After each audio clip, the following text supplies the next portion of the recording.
ಪ್ರತಿಯೊಬ್ಬ ಹೆಣ್ಮಕ್ಳೂ ಇಷ್ಟಪಟ್ಟು ಮನೆಯ ಅಭಿವೃದ್ಧಿ ಮತ್ತು ಮನೆಯವರ ಎಲ್ಲರ ಒಂದು ಸುಖ ಶಾಂತಿ ಮನೆಗೆ ಸಂಪತ್ತು ಲಭಿಸಲಿ ಅಂತ ಪೂಜಿಸುವಂಥ ಒಂದು ಹಬ್ಬ ಅಂದರೆ ಅದು ವರಮಹಾಲಕ್ಷ್ಮಿ ಹಬ್ಬ. ಈ ವರಮಹಾಲಕ್ಷ್ಮಿ ಹಬ್ಬ ವರಗಳನ್ನ ಕೊಡೋದಕ್ಕೆ ಅಂತಲೇ ವರಮಹಾಲಕ್ಷ್ಮಿಯ ರೂಪದಲ್ಲಿ ಪ್ರತಿಯೊಂದು ಮನೆಯಲ್ಲಿಯೂ ಸಹ ಪೂಜೆಗೊಳ್ತಾಳೆ ಸ್ನೇಹಿತರೆ. ಹಾಗಾಗಿ ಈ ಒಂದು ಶ್ರಾವಣ ಮಾಸದಲ್ಲಿ ಈ ವರಮಹಾಲಕ್ಷ್ಮಿ ಹಬ್ಬವನ್ನು ಪ್ರತಿಯೊಬ್ಬ ಮಹಿಳೆಯರು ಅವರ ಶಕ್ತಿ ಅನುಸಾರ ಈ ಒಂದು ವರಮಹಾಲಕ್ಷ್ಮಿ ಹಬ್ಬವನ್ನು ಆಚರಣೆ ಮಾಡ್ತಾರೆ. ಹಾಗಾದರೆ ಇನ್ಯಾಕೆ ತಡ, ಈ ವರ್ಷ ಅಂದರೆ 2025ರಲ್ಲಿ ಯಾವ ದಿನ ವರಮಹಾಲಕ್ಷ್ಮಿ ಹಬ್ಬ ಬಂದಿದೆ ಅನ್ನೋದನ್ನು ತಿಳ್ಕೊಳ್ಳೋಣ ಬನ್ನಿ ಸ್ನೇಹಿತರೆ. ಈ ಒಂದು 2025ರ ಶ್ರಾವಣ ಮಾಸದ 2ನೇ ಶುಕ್ರವಾರ ಅಂದರೆ ಹುಣ್ಣಿಮೆಗಿಂತ ಮುಂಚೆ ಬರುವ ಒಂದು ಶುಕ್ರವಾರ, ಅಂದರೆ ಯಾವಾಗಲೂ ನಾವು ಶ್ರಾವಣ ಮಾಸದಲ್ಲಿ 2ನೇ ಶುಕ್ರವಾರದಂದು ಈ ಒಂದು ವರಮಹಾಲಕ್ಷ್ಮಿ ಪೂಜೆಯನ್ನು ಮಾಡ್ತೀವಿ ಸ್ನೇಹಿತರೆ.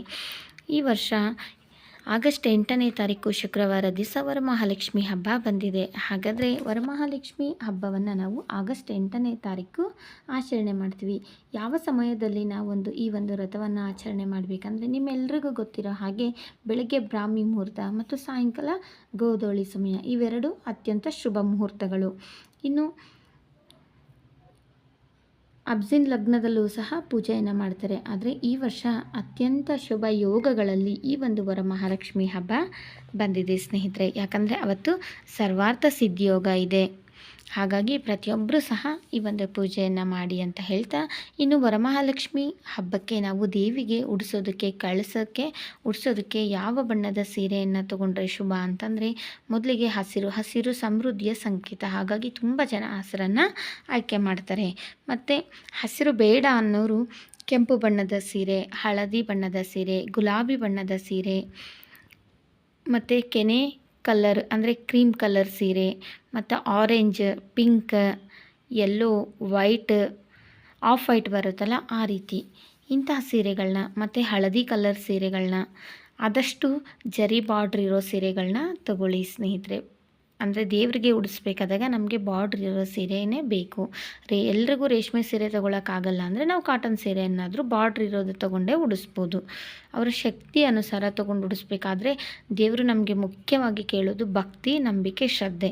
ಆದರೆ ನಮ್ಮ ಶಕ್ತಿ ಹೇಗಿದೆಯೋ ಹಾಗೆ ಪೂಜೆ ಮಾಡಿದರೆ ಸಾಕು. ಆಡಂಬರದಿಂದ ಪೂಜೆ ಮಾಡಿ ಅಂತ ಯಾವುದೇ ಪುರಾಣಗಳಲ್ಲಿ ಯಾವುದೇ ರೀತಿಯಾದಂಥ ಜ್ಯೋತಿಷ್ಯರಾಗಲಿ ಅಥವಾ ಯಾವುದೇ ರೀತಿಯಾದಂಥ ಒಂದು ಕಥೆಗಳಲ್ಲಿ ಉಲ್ಲೇಖ ಮಾಡಿಲ್ಲ. ದೇವರು ಮುಖ್ಯವಾಗಿ ನಂಬಿಕೆ, ಶ್ರದ್ಧೆ, ಭಕ್ತಿಯನ್ನು ಕೇಳ್ತಾನೆ. ಹಾಗಾಗಿ ನಾವು ಭಕ್ತಿ, ನಂಬಿಕೆ, ಶ್ರದ್ಧೆಯಿಂದ ನಮ್ಮ ಶಕ್ತಿ ಅನುಸಾರ ಪೂಜೆಯನ್ನು ಮಾಡಿದರೆ ಸಾಕು. ಸಾಲ ಮಾಡಿ ಆಡಂಬರದಿಂದ ಪೂಜೆಯನ್ನು ಮಾಡಬೇಕಂತ ಯಾವುದೇ ಒಂದು ಪುರಾಣದಲ್ಲೂ ತಿಳಿಸಿಲ್ಲ. ಇನ್ನು ಯಾವ ದಿಕ್ಕಿಗೆ ಮುಖವನ್ನು ಮಾಡಿ ನಾವು ಪೂಜೆ ಮಾಡೋದು ತುಂಬ ಶ್ರೇಷ್ಠ ಅಂದರೆ ಉತ್ತರಾಭಿಮುಖವಾಗಿ ದೇವಿಯನ್ನು ಪ್ರತಿಷ್ಠಾಪನೆ ಮಾಡಿ ಪೂಜೆ ಮಾಡೋದು ತುಂಬಾ ಶ್ರೇಷ್ಠ. ಅಷ್ಟೇ ಅಲ್ಲದೆ ಉತ್ತರ ದಿಕ್ಕು ಕುಬೇರನ ದಿಕ್ಕು. ಹಾಗಾಗಿ ಈ ಒಂದು ಉತ್ತರಕ್ಕೆ ಅಭಿಮುಖವಾಗಿ ವರಮಹಾಲಕ್ಷ್ಮಿಯನ್ನು ಪ್ರತಿಷ್ಠಾಪನೆ ಮಾಡಿ ನಾವು ಪೂಜೆಯನ್ನು ಮಾಡೋದ್ರಿಂದ ಅಧಿಕ ಫಲಪ್ರಾಪ್ತಿಯಾಗುತ್ತದೆ ಅನ್ನೋದು ಒಂದು ನಂಬಿಕೆ. ಅದು ಬಿಟ್ಟರೆ ನಾವು ಪೂರ್ವಕ್ಕೆ ಪಶ್ಚಿಮಕ್ಕೆಯೂ ಸಹ ಮುಖ ಮಾಡಿ ನಾವು ಪೂಜೆಯನ್ನು ಮಾಡ್ಬೋದು. ಆದರೆ ಶಾಸ್ತ್ರಗಳಲ್ಲಿ ದಕ್ಷಿಣಕ್ಕೆ ಮುಖ ಮಾಡಿ ಪೂಜೆಯನ್ನು ಮಾಡೋದು ನಿಷಿದ್ಧ ಸ್ನೇಹಿತರೆ. ಇದೊಂದು ನಾವು ಗಮನಿಸಬೇಕಾದಂಥ ಅಂಶ.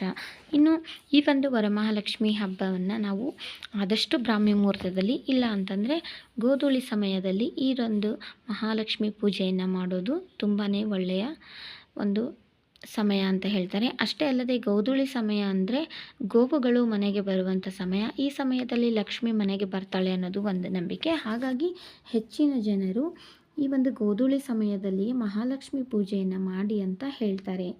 ತಿಳ್ಕೊಂಡ್ರಲ್ಲ ಸ್ನೇಹಿತರೆ, ವರಮಹಾಲಕ್ಷ್ಮಿ ಹಬ್ಬ ಯಾವ ದಿನ ಮತ್ತು ಯಾವ ಪೂಜೆಗೆ ಯಾವ ಸಮಯ ಶ್ರೇಷ್ಠ, ಯಾವ ಬಣ್ಣದ ಸೀರೆಯನ್ನು ದೇವಿಗೆ ಉಡಿಸ್ಬೇಕು ಮತ್ತು ಯಾವ ದಿಕ್ಕಿಗೆ ಪ್ರತಿಷ್ಠಾಪನೆ ಮಾಡಬೇಕು ಅನ್ನೋದನ್ನು ಇವತ್ತಿನ ವಿಡಿಯೋದಲ್ಲಿ ತಿಳಿಸ್ಕೊಟ್ಟಿದ್ದೀನಿ. ಇನ್ನು ಮುಂದಿನ ವಿಡಿಯೋದಲ್ಲಿ ನಾನು ವರಮಹಾಲಕ್ಷ್ಮಿ ಹಬ್ಬಕ್ಕೆ ಯಾವ ರೀತಿ ಸಿದ್ಧತೆಯನ್ನು ಮಾಡಿಕೊಳ್ಬೇಕು, ಯಾವೆಲ್ಲ ನೈವೇದ್ಯಗಳು ಶ್ರೇಷ್ಠ, ಯಾವ ಸಮಯದಲ್ಲಿ ಪೂಜೆಯನ್ನು ಮಾಡಬೇಕು, ಯಾವೆಲ್ಲ ವಸ್ತುಗಳನ್ನ ಖರೀದಿ ಮಾಡಬೇಕು, ನಾವು ಯಾವ ರೀತಿ ಪೂಜೆಯನ್ನು ಮಾಡಬೇಕು, ಇದರ ಒಂದು ಮಾಹಿತಿಯನ್ನು ಮುಂದಿನ ವಿಡಿಯೋದಲ್ಲಿ ನಾನು ತಿಳಿಸ್ಕೊಡ್ತಾ ಹೋಗ್ತೀನಿ ಸ್ನೇಹಿತರೆ. ಈ ಒಂದು ಮಾಹಿತಿ ನಿಮ್ಮೆಲ್ಲರಿಗೂ ಇಷ್ಟ ಆಗಿದೆ ಅಂತ ಭಾವಿಸ್ತಾ ಮತ್ತೊಂದು ದೈವಿಕ ಮಾಹಿತಿಯೊಂದಿಗೆ ಮತ್ತೆ ಸಿಗ್ತೀನಿ ಸ್ನೇಹಿತರೆ. ವಿಡಿಯೋ ನೋಡಿದ್ದಕ್ಕೆ ಎಲ್ರಿಗೂ ತುಂಬ ಹೃದಯದ ಧನ್ಯವಾದಗಳು.